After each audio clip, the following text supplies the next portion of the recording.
ప్రార్థన చేయనప్పుడల్లా నమ్మి ప్రార్థన చేస్తే, ఇది ప్రార్థన చేసి ముగించేటప్పుడు నీ మనసు ఏమన్నా తెలుసా, ఇది నాకు దొరికింది అన్నా. హల్లెలూయా. ఇది నాకు దొరికిందని నువ్వు నమ్మాలి. ఈ కొండను చూసి అవతలపడు, సముద్రం ఎత్తబడంటే అల్ప విశ్వాసం నీ మనసులోకి రాకుండా ఇది ఖచ్చితంగా జరుగుతుంది నువ్వు నమ్మితే, ఆ కొండ కూడా ఏంటి అంటే సముద్రంలో పెడతాడు. ఇదే మాట కింద వస్తున్నాడు, నువ్వు ప్రార్థన చేస్తావు కదా, ప్రార్థన చేసేటప్పుడు అల్ప విశ్వాసంతో చేయకు, చేసిన తర్వాత చేస్తూ చేస్తూ చేస్తూ ముగించే ముందు నా ప్రభువు నేను చేసిన ప్రార్థన అన్నింటినీ విన్నాడు, నాకు నేను చేసిన వాటిని జవాబిస్తున్నాడని నువ్వు నా మాట. హల్లెలూయా.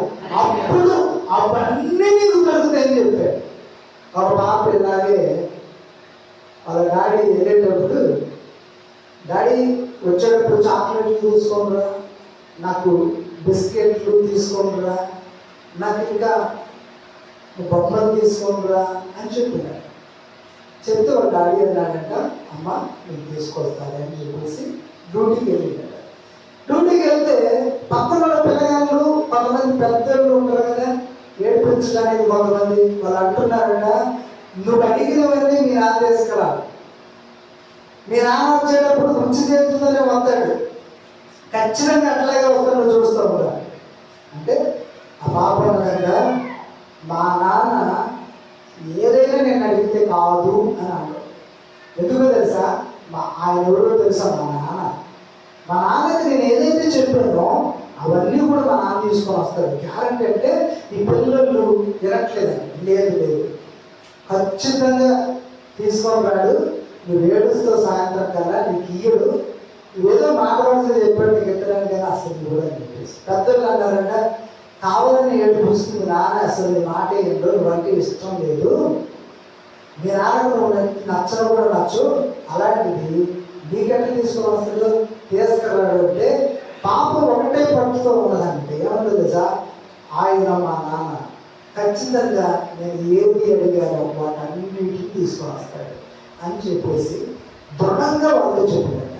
సాయంత్రం కల్లా వాళ్ళ నాన్న వస్తూ ఉన్నాడంట డ్యూటీ నుంచి. ఈ పాప మొత్తంలో కూర్చొని అందరూ అన్నాక మా నాన్న తీసుకురాడని, మా నాన్న తీసుకొస్తాడు, ఇది నిరూపించాలి అని చెప్పేసి ఆ పాప మొత్తంలో కూర్చొని వాళ్ళ డాడీ కోసం ఎదురు చూస్తూ ఉన్నాడు.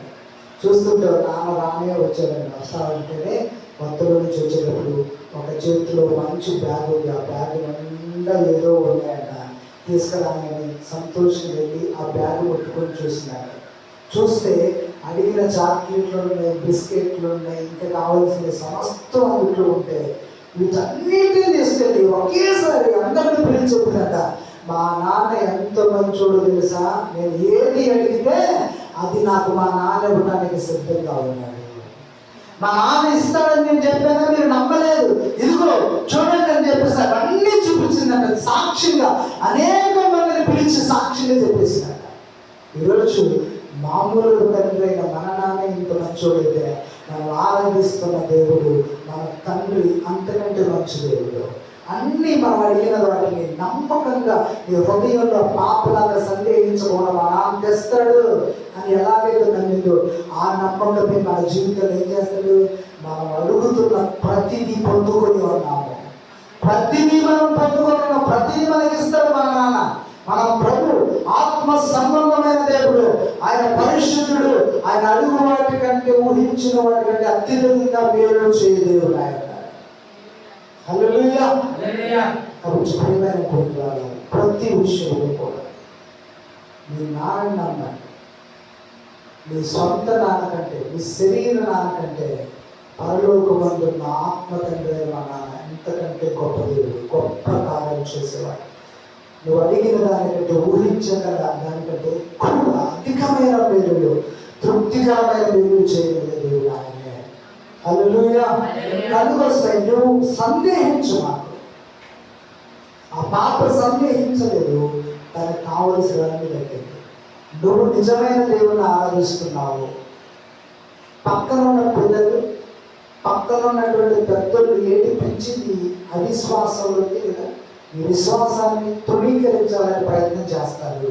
ఆ ప్రయత్నాలన్నిటికీ చెప్పిపెట్టి ఒకటే నమ్మకం, మా డాడీ తెస్తాడు. మన నమ్మకం మన ప్రభువు తెస్తాడు, మన ప్రభువు ఇస్తాడు, మనం అడిగింది ఇస్తాడు, మనం పొందుకుంటాం, మనం సంతోషంగా అర్థవేస్తాం, సమాజ ఎదుట అందరి ఎదుట సాక్షిగా నిలబడతాం. హల్లెలూయా.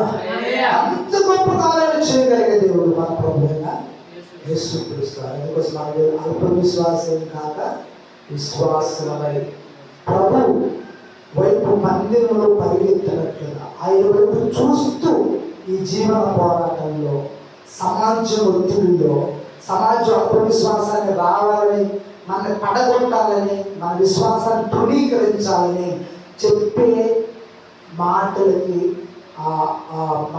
లోబడకుండా దేవుని కోసం, నిజమైన దేవుని కోసం నువ్వు నిలబడినట్టు, నువ్వు ప్రయత్నం చేసినప్పుడు నిలబడితే గొప్ప కార్యాలు రాబోతున్న కాలంలో ఇప్పుడు ఎప్పటికీ నువ్వు చూస్తావని ఒకసారి మాటిస్తున్నా, యేసునామంలో మాటిస్తున్నా. అద్భుతమైన కార్యాలు చూడబోతున్నాను. నీ దీవించబడతాను, నీ కుటుంబం, నీ బిడ్డలు దీవించబడతాయి. నీ బిడ్డల కోసం అడుగుతున్నావు, నీ కుటుంబ క్షేమం కోసం అడుగుతున్నావు, నీ యొక్క బంధువుల క్షేమం కోసం